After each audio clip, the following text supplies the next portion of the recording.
Welcome to Pots and Trowels. It's Sean here. Martin and Jill will be with you in just a moment. They've left me to do the watering in this beautiful British summer weather as they continue working their way around the flower shows.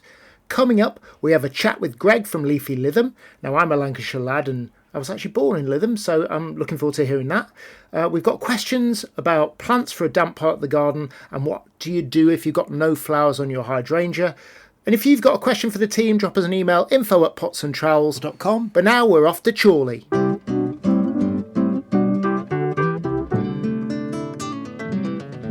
Hello and welcome to Pots and Trowels with me, Martin and Jill. Hi. No Sean with us today. No, poor again. Sean. We've left him doing the watering because we're out and about. In fact, we're in Lancashire. So for those that don't know, that's the northwest of England. It's a lovely county. We're at the Chorley Flower Show and we're in the grounds of Astley Hall, a beautiful park. And we're standing in front of this, I'm not sure, is it Elizabethan Jacobean building? Beautiful, isn't it? With the stone mullions and red brick there. And the sun is shining. It's looking gorgeous. It is, isn't it? So what we're going to do is going to have a wander around the show, chat to a few people, and there's some lovely show features here. We've been in the floor marquee, but the sun's shining, so we've come out. And one of the little display gardens that I'm particularly fond of, Jill, is this one. Isn't this beautiful? Just describe it to us. Oh, don't ask me to describe it. Well, there are some huge box balls, aren't there? The sort of big central one, and then some sort of either side. And there are some really nice galvanised cattle troughs, aren't there, as a water feature. Yeah. But then there are these xanthodias, beautiful white xanthodias scattered around. So we've got not got a lot of colour. So there's the green of the box, the white xanthodias, the water features. I think the water's got a little bit of black dye in it as well. So it's quite a modern style. It is, yeah, but very stylish, isn't it? With the black paving sort of tiles on a bit of an angle to lead you up in a decking area with some, again, very simple but large containers with the same xanthodias in to throw your eye round, and a very modern sculpture in front of a beach hedge. So great for a small sort of courtyard garden, town garden, like that type of thing. And then that backs onto the flip side of it, where they've gone more traditional, this sort of English country garden here. Yes, with the traditional box hedging, sort of cut fairly low into a hedge, almost like a parterre kind of style, isn't it? Lavender. You'll have to tell me some of the plant names, Martin. But there's some alliums here, Gora, isn't there, and scabious as well. So yes, more country manor style. It's very good. So and then we get through to this riot of colour from Leafy Lytham. And we're going to talk to Greg in a minute or two, aren't we? But just look at the colour. It's just an explosion, isn't it? Absolutely gorgeous. It is. And then we're going to chat to some other people if we can find them, answer a few questions and just bring you what's happening here at Chorley. Yeah. So should we go and see if we can find Greg? Okay.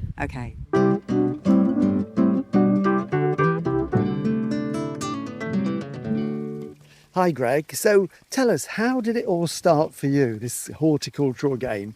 Well, my grandparents very kindly gave me a corner of their garden when I was about 5 years old, and I just really enjoyed going out and growing my little bedding plants in a true rainbow of colours. You know, there was no kind of choosing tasteful colours in those days. Whatever was most colourful was best. But I also used to love getting the hosepipe out and making a big fountain with it. I always used to compare it to the Emperor Fountain at Chatsworth, and it used to shoot up in the middle of the grass, and by the end of my day the whole garden would be flooded. The herbaceous border would be sitting in a pool of water, but I'd had a wonderful time. I bet your grandma didn't tell you off though, did she? Oh, definitely not. Definitely not. They were just happy to see me outside. I mean, I have such fond memories of, going to their house and, baking and crafting, but most of all gardening. And, I then went on to start my little business when I was 11 years old,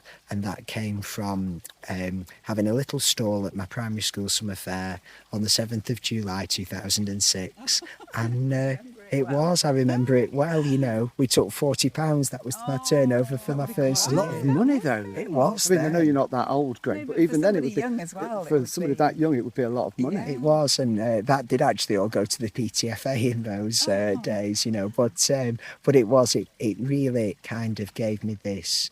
I suppose it was a very pivotal moment in my life, really, where I decided that actually this is something I would really like to do and that I got pleasure from. And, I'm so lucky that, every day now in a bigger way, do what I did then. So, So you obviously that's literally set the seed and it's grown and of course now you're creating lovely show displays, show borders, show gardens like the one we're standing in front of the beautiful Astley Hall here in Lancashire, but your main base is Lytham Hall, isn't it? Sort of That's further right. up the county. So just tell us what your business is like up there now. Yeah, so I now have a small garden centre which is based at a lovely stately home, Lytham Hall. It's a great big Georgian house with parkland and gardens.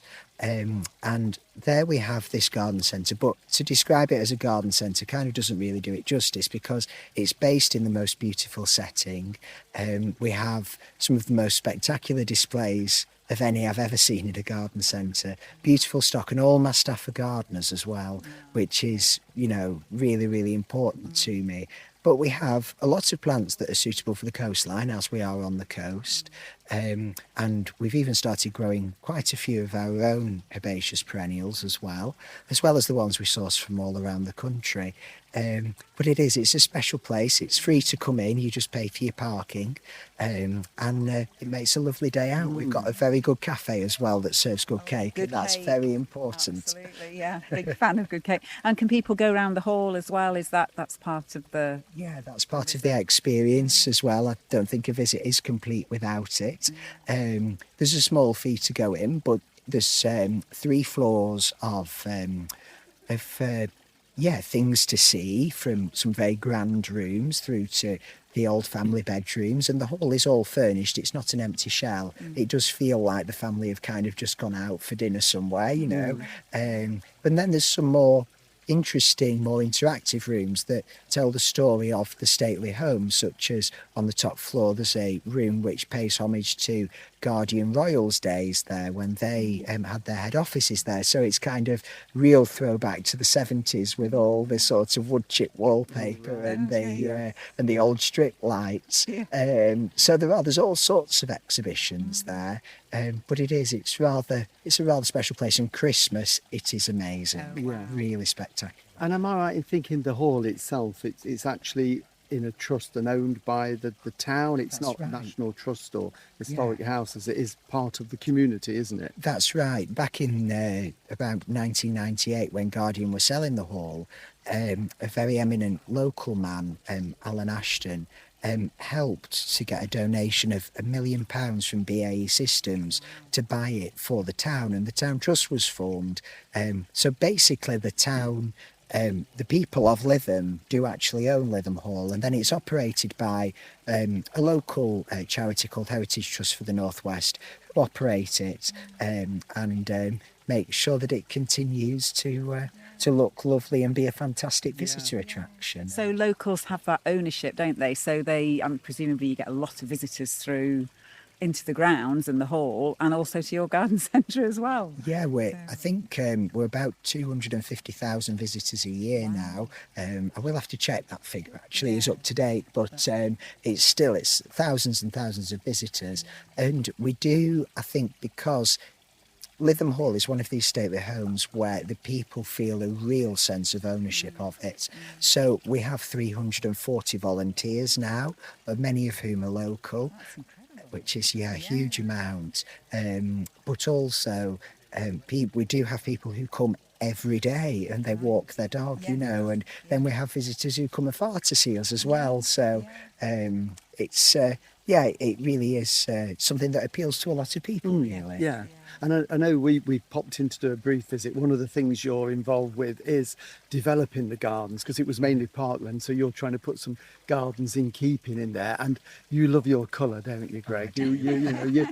Which is great. And because we're standing here, we're at Astley Hall in Chorley in Lancashire at the moment for an event, the show, and Greg's created 2 separate features that are linked together. Water always appears in your features, and flowers. So do you want to just tell us a little bit about what we're looking at here? Yeah, you're looking at a display where probably there is no colour in the colour spectrum that is not somewhere represented here. Well, they're beautiful. They are beautiful, and I think for me it was thinking about what do the people of Chorley want to see in a show garden, and for me that was a absolute riot of impressive colour, and that's what we've done. So we're looking at a range of perennials here, really, as well as a few annuals dotted in there as well. But the idea of the garden's called I Love Chorley, and it's sponsored by Chorley Council. And the shape of it is in the letter I and a big love heart. Yes. And the idea is that there's various references to Chorley in here. So we have the arches, which actually make up the logo of the market, which we can actually see just on top of the little marquees. The Chorley market is very famous, isn't it? It's very famous in Chorley, absolutely. So they had to be represented. We then have the books as cones and domes, which represent the churches around Chorley, from the mosques to the other churches as well, so the spires and the domes. We've got the fern leaves in here and the tiles around the pond, which represent the moors and the gardens up on Rivington as well. And then the idea of all of the different plants in the garden of all different shades of colours and from all around the world is that represents the diversity within Chorley and shows how all of these people from all around the world make something really beautiful. Fabulous, absolutely fabulous. And I can see the dahlias are just looking magnificent, aren't they, as well there? Yeah, they have given a real splash of colour in here. Yeah, and they were grown by a wonderful nursery down in Herefordshire for me. Right. And they've done, a sterling job of them. We've got one variety which is called Mrs. Dutch, which we nearly had a riot at the Tapton Flower Show over one of those during the sell-off. But the other one, which is a Sunset Peach, it's called, it's slightly smaller flower, but it is very prolific in its flowering. So keep deadheading it and it'll keep going all the way through. So and today the sun is shining and we're looking across and the sun is just picking them up. And the water, because you always put water in your gardens. Is that just because it takes you back to childhood playing with that hose pipe? It is that parents' garden? Wherever I go, there's always a subtle reference to something from my journey to here, because the kind of journey is quite precious to me. So water's here for two reasons. One is because it's how it all started for me with the hose pipe, and also visiting, if any of your listeners remember, a place called Stapley Water Gardens in Cheshire. I used to love going there and watching all the water features there. But also because I'm a firm believer that a flower show is about not only inspiring people who are very interested in gardening, but also it's so important that families have something that entertain them and that children feel inspired by my garden as well. And water always captures their attention, it does, especially when it's dancing around and doing different things. So that's why they're always on my display. You had a lovely display at Tapton Flower Show a few weeks ago, and because you can alter the water in your fountains and make it almost dance, can't you? You can indeed, and it's this particular water feature comes with its own remote control, so it is a true boy's toy, I must say. Well, I don't know whether we're picking up the noise. I'm just going to get a little bit closer because we need to get a little bit of water fountain into this, just so that it is very therapeutic water in the garden, isn't it? It's so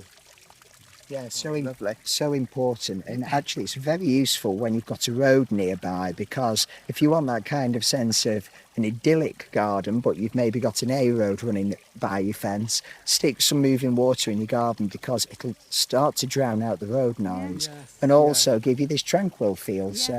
It's really very useful. Although, Greg, when you get to my age, it makes you think, where's the nearest toilet? There is that factor, and it was commented on at the Harrogate Flower Show last year that as well as booking my power supply, I should be booking an extra portal for the exhibitors. But anyway, I'll put up with it and just cross my legs because it looks beautiful and the whole garden does. So thanks for chatting to us, Greg. My pleasure. We ought to mention Greg's got a bit of I've got a bit of a sore throat this morning. I think it's the pollen in the air. Probably. So it is. But thanks anyway, Greg. My Great pleasure. To catch up with you.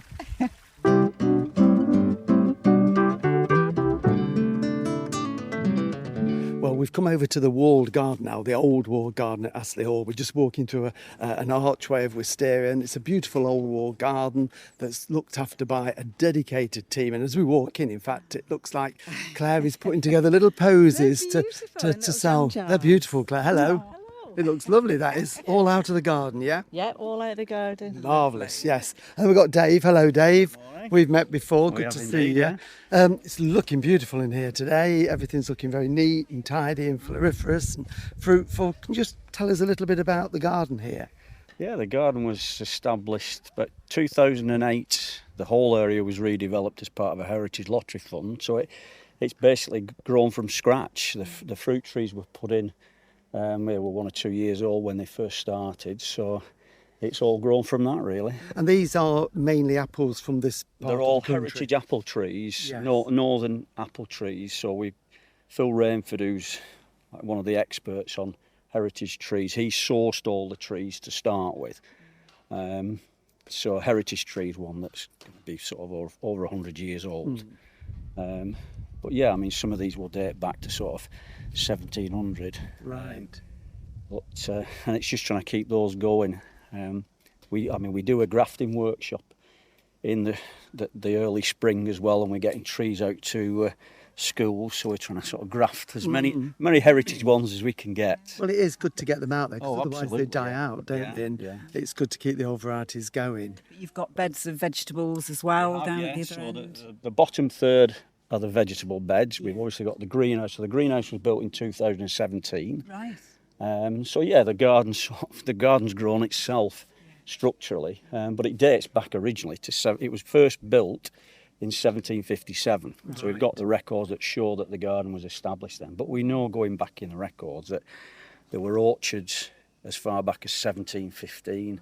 Right. And visitors were talking about visiting the fruit orchards of Astley and things like that. So there's a real sort of heritage to the place. Yeah, and in its day, of course, it would have provided all the fresh produce for the hall. Absolutely, yeah, absolutely. And of course, it would have stretched over to the section behind us, which is now just laid down to lawn. But yeah, and there were apple trees out where the car park was, so it was far more extensive when the hall was in use. But yeah, I mean, all the produce that we get now goes onto our cart, and for voluntary contributions, people can take that and make use of that. Yeah. So there's 3 cabbages here on the table, ready to go. Just being loaded up now. Yeah. We're just getting ready for the day, so Frank's just bringing those across. Yeah. Well, hopefully he'll have a busy day, because the garden is all maintained by volunteers. It is, yeah. There are about sort of 22 of us at the moment. We normally have a complement of about 25.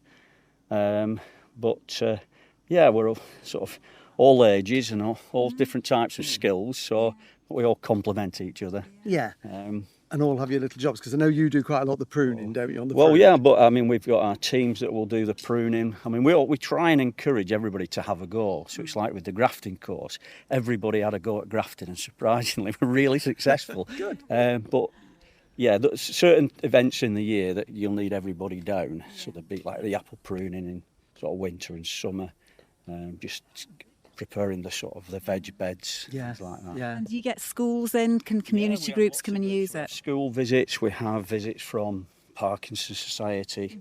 Other wall garden groups have come in to sort of have a look at what we've tried to do.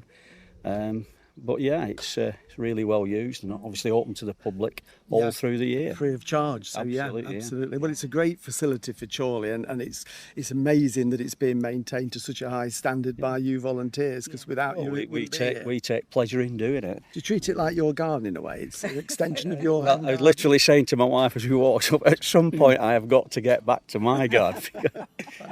Yeah, because we've had quite a lot of structural things. We've had the new beds, the timbers for the new beds put in, and the new floor in the greenhouse. So there's been quite a lot going on this year. Well, it's all looking good. You should all be very proud of what you've done.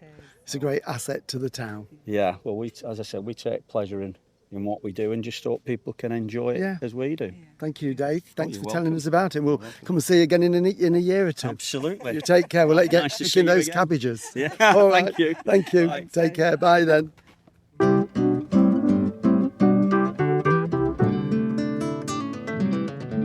That was great to catch up with the walled garden volunteers. They do such a fantastic job, don't they? Yeah, it looks amazing. And of course, we did a Pots and Trowels video on that a little while ago, but I'm sure Sean will put a link on the bottom of the page to find that video, and you can see what the walled garden looks like. Yeah, they've made an amazing job, and they work very hard.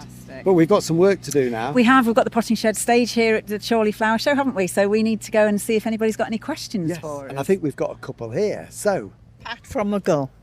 what's your question? My question is, I have a hydrangea which I started from a cutting with 4 others. 3 are flowering and 1 is just pure green leaves, lush green leaves, but no flowers.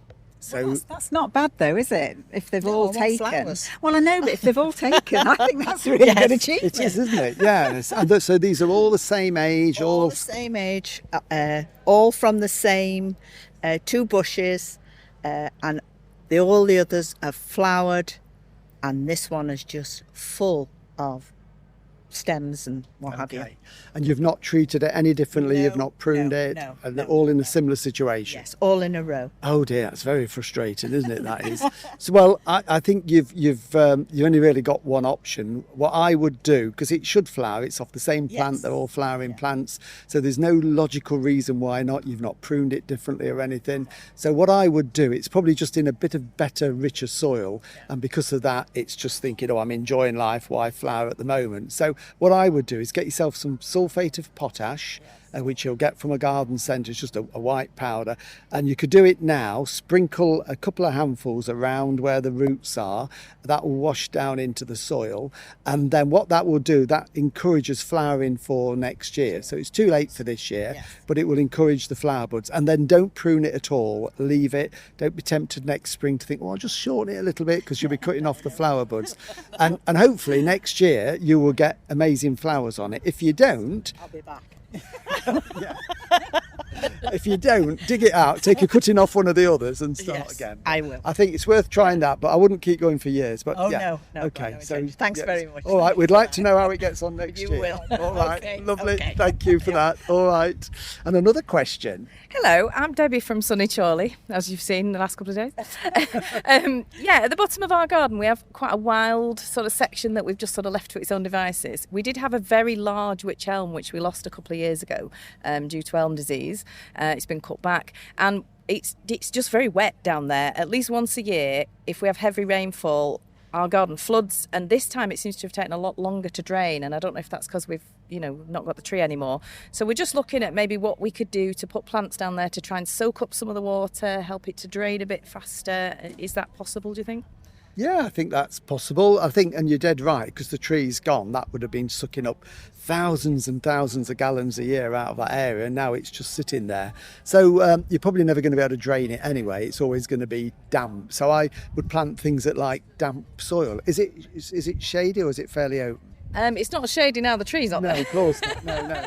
No. We have quite a medium-sized self-seeded rowan that's sort of taken up a bit of the slack, if you know what I mean. But yeah, it's sort of partially shaded, I'd say. Okay, Yeah. so if you wanted to get some woody plants in there, then dogwoods are good, the cornus, and you can get the lovely yellow stems, purple stems, red stems, and plant those in little groups, and they would look great. And if you cut them back every year in March, you'll get a flush of new growth that will be really intense the following winter. So that's something you could do and get those planted this autumn time. If you do plant them this autumn, don't prune them next spring, give them a year to settle in. Some of the willows are really good as well. Not the big weeping willows, because they're going to probably be too big, but some of the more upright ones that have, again, sort of orangey red stems. There's quite a few you'll find out there. Do a bit of research. And again, they can be cut back. So you can sort of grow those and let them they'll grow 6 or 7 feet a year, but you can cut them to 3 feet every year, and then it sort of creates trunks, and then all the new growth grows out like a hedgehog almost. So you get that really lovely winter colour in there. And then there are quite a few perennials that like boggy, damp conditions. So, hostas and ferns, some of the lovely candelabra primulas. So anything that, because presumably in the summer it's still staying damp. It's slightly raised, so it's not as bad, but it's still quite damp, I think. So that would be fine. So those moisture-loving perennials would just love it, and the ferns would grow underneath. So I think that would really create a nice area, be good for wildlife as well, and you'd have winter and summer colour in there as well. Okay, good luck with it. So feedback as well. Very good. Thank you very much for your question. There you go. So lots of questions, Mrs. Fish, we've had. Yeah, well, I think we've got a couple more talks left, haven't we? So we need to go and go back onto the potting shed stage. But there's a lovely roundabout, an old-fashioned roundabout here, carousel. So do you fancy taking me on that later on? I can do. Have you got any change? Can I borrow some money? I might have known that. We'll have an ice cream instead. And we'll be back next week with Sean as normal. So as long as Sean's been doing the watering in the greenhouse. Yes, okay? hope so. Okay. Thanks for listening. We'll see you next week. Bye. Bye.